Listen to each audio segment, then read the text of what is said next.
Olá, gente. Vamos dar continuidade ao nosso assunto de raciocínio lógico, só que agora eu vou tratar o assunto de diagramas lógicos. Um assunto bem legal, tranquilo, sem problema nenhum, também com questões do estilo ESAF, ok? A primeira questão que eu queria comentar com vocês é com relação àquele conceito que nós já batemos aqui algumas vezes, que é o conceito da negação. Gente, essa história de negação é uma coisa que pega demais. E a primeira questão diz o seguinte: a proposição algum advogado é bancário é equivalente a... Existe uma diferença de equivalência e negação. Frases equivalentes são aquelas duas frases que têm absolutamente o mesmo sentido lógico. Exemplo, quando eu chego e digo assim, João é honesto.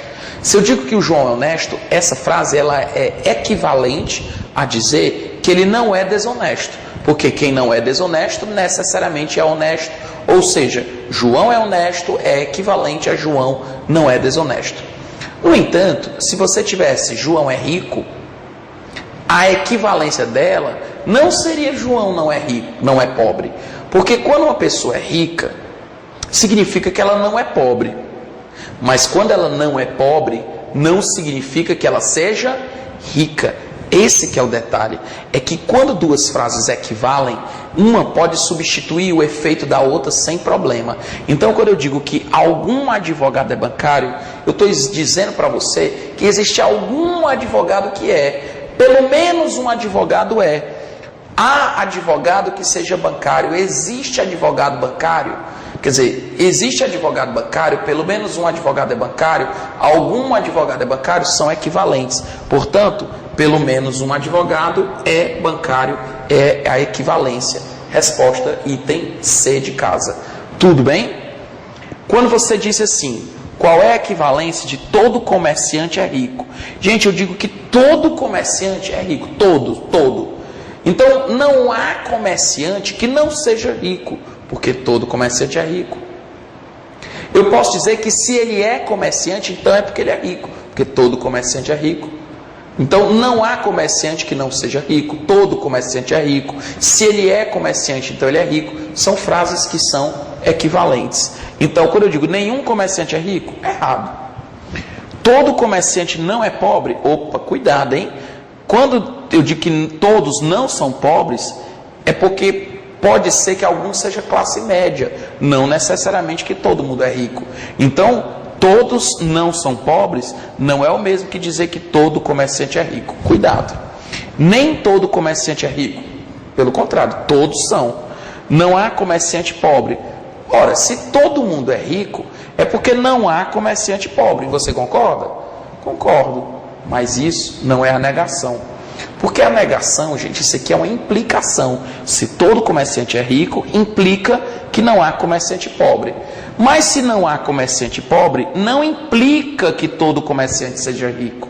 Ah, Pedro, agora eu entendi. Se todo mundo é rico, que quer dizer que não há comerciante pobre. Mas se não há comerciante pobre, não quer dizer que todo comerciante é rico. Ok? Então, a resposta correta seria: nenhum comerciante não é rico. Não existe nenhum, não há nenhum que não seja rico. Ou seja, como nenhum comerciante não é rico, então é porque todo comerciante é rico e tem E. Show? Vamos em frente. A questão 3 diz o seguinte: a equivalência de nenhum político é honesto. Gente, nenhum político é honesto. Não há político que seja honesto. Embora a gente saiba que, na prática, existam vários políticos honestos. Mas a gente, às vezes, tem que tomar cuidado, porque as questões que são colocadas, elas não estão falando necessariamente do universo todo. Ela está falando, às vezes, num grupo de amigos, né, daquelas pessoas, daquele grupo, daquele determinado partido. Nenhum político é honesto. Então eu não estou me referindo a todos os políticos do mundo. Normalmente a gente está se referindo a um grupo, né? Então nenhum político é honesto. Então naquele determinado grupo, nenhum político é honesto. Então se nenhum político é honesto, é porque todos são desonestos. Todos os políticos são desonestos. Ora, porque se nenhum é honesto, é porque todos são desonesto. Se fosse nenhum é rico, não era porque todos são pobres. Então, cuidado. Quando eu digo honesto, ó, nenhum político é honesto. Então, é porque todos são desonestos. Seria a história. Porque a negação do honesto é o desonesto. Mas a negação do pobre não é rico. A negação do pobre é não pobre. Tá bom? Então, a resposta correta, item B, sem problema nenhum. Quarta questão. Qual é a negação de todo artista elegante? Perceba bem. Equivalência são frases que podem ser substituídas por outra. E negação, gente, negação é o quê? É o que é preciso acontecer para que eu esteja mentindo. Então, quando eu digo todo artista é elegante, gente, todo artista é elegante. Não há artista que não seja elegante. Por quê? Porque todo artista é elegante. Então, o que é preciso acontecer para eu estar mentindo? O erro que a gente comete é pensar em antônimo. Todo artista elegante. Negação. Nenhum artista elegante. Acha que é o oposto. Não, não é isso. Quando eu digo que todo artista elegante, aí você pensa, o que é preciso acontecer para que eu esteja mentindo? Para que eu esteja mentindo, basta que que pelo menos um artista não seja elegante. Isso é o que precisa para que eu esteja mentindo. Aí a pessoa, Pedro, é porque todo artista não é elegante. Não, eu disse que todos são. Aí você pensa, o que é preciso acontecer para que eu esteja mentindo? Basta que pelo menos um artista não seja elegante, já torna a minha frase falsa. É isso que significa negação. É o que basta para que eu esteja mentindo. Não é uma coisa que torna falsa a minha frase. É o que basta para que a minha frase fique falsa. Presta bem atenção nisso, hein? Então a resposta correta é o item E. Bom, preste atenção nessa montagem que eu digo assim. Considere que os argumentos são verdadeiros. Todo comilão é gordinho, todo guloso é comilão, e com base nesses argumentos podemos afirmar que, gente, eu disse que todo comilão é gordinho e todo guloso é comilão. Como é que eu monto isso? Aqui você tem o grupo dos gulosos e todo guloso é comilão. Então, os gulosos devem ficar dentro do grupo dos comilões. E todo comilão é gordinho. Então, o conjunto dos gordinhos abrange tudo. Gente, perceba que você não tem que se basear na história que ele está contando, no contexto ou na sua experiência. Você vai contar o quê? Leve em consideração o que ele está dizendo aqui. Aceite que o que ele está falando é verdade. Inclusive, é possível que haja um guloso que não seja comilão? Não, porque todo guloso é comilão. Mas é possível ter um comilão que não é guloso? Sim. É possível ter um gordinho que não é comilão nem é guloso? Sim, é possível. Bem aqui nessa região, você ter um gordinho que não seja comilão e não seja guloso. Ok? Mas não é possível ter um comilão ou um guloso que não seja gordinho. Então a resposta aqui tem: todo gordinho é guloso? Errado. Todo comilão não é guloso? Errado também. Pode existir um gordinho que ele não seja guloso? Verdadeiro. Resposta correta, item C, porque não é possível que você, não é possível ter um comilão que não seja guloso, mas é possível ter um guloso que não seja comilão nem guloso, tá bom? Vamos para frente. Questão de número 6. Essa daqui é muito interessante, questão muito boa. Dadas as premissas, gente, a propósito, lembrando, o que são premissas? Quando eu disser dado uma premissa, gente, é uma afirmação que você tem que admitir como verdadeira, independente dela ser ou não. Por quê? Porque em uma argumentação, se eu tomar como verdadeira aquelas proposições, se eu tomar como verdadeira, então eu vou chegar em uma conclusão. Então, admitindo que nenhum A é B e que existe algum B que é C, podemos concluir que, gente, olha só, aqui eu tenho um conjunto A, ele diz que nenhum A é B. Está correto esse desenho? Ó? Nenhum A é B. Mas o detalhe é que ele disse que existe algum C que é B.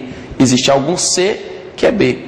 O problema é que pode ter C, algum C que seja B, mas pode ser também que você tenha algum C que seja B e também seja A. Então, o problema é que não dá para garantir se o desenho é esse ou é esse. Então, algum B é C, algum B é C, tudo bem. Mas o fato é que eu não posso garantir se tem A que é C ou não. Então, perceba bem, se tiver um item aí dizendo algum A é C, algum A é C, você pode pensar que é verdadeiro, mas é errado. Por quê? Porque pode ser que algum A seja C, mas pode ser que nenhum A seja C. Então, se eu falar algum A é C ou algum C é A, está errado, porque pode ser que sim ou pode ser que não. E se ele disser assim, nenhum A é C, nenhum A é C, é errado também. Por quê? Porque pode ser que nenhum A seja C, mas pode ser que algum A seja C, ou algum C seja A. Então, cuidado. O que eu posso garantir de certeza? Que existe um B, esse B que é C, ele não é A. Esse B que é C, ele não é A. Então, independente do meu desenho, eu posso garantir para vocês que a resposta é o item D de dado, que diz que existe um C que não é A. Ou seja, aquele C, pelo menos um C, aquele C que é B, ele não é A. Tranquilo? Vamos em frente, então. Questão 7, semelhante com essa ideia. Perceba que essa daqui também é uma do mesmo jeito. Algum A é B e todo B é C. Segue necessariamente, obrigatoriamente que... Gente, quando eu tenho necessariamente, nós vamos marcar aquele item que é obrigatoriamente verdadeiro. Então aqui você tem um conjunto A. E ele disse que algum A é B. Então eu vou desenhar com interseção. Mas o detalhe é que ele falou que todo B é C. Todo B é C. Então quando ele diz que todo B é C, é porque o B vai ficar dentro do C. Ó. Todo B é C. Mas Pedro, eu estava pensando aqui. Pode ser também que seja assim. Algum A é B. E todo B é C, mas o A também fique dentro do C. Cuidado com essas questões em que as premissas não amarram totalmente os diagramas. Porque ele amarrou a relação do A com B, ele amarrou a relação do B com C, mas em nenhum momento ele falou da relação do A com C, gente. Em nenhum momento ele falou da relação do A com C.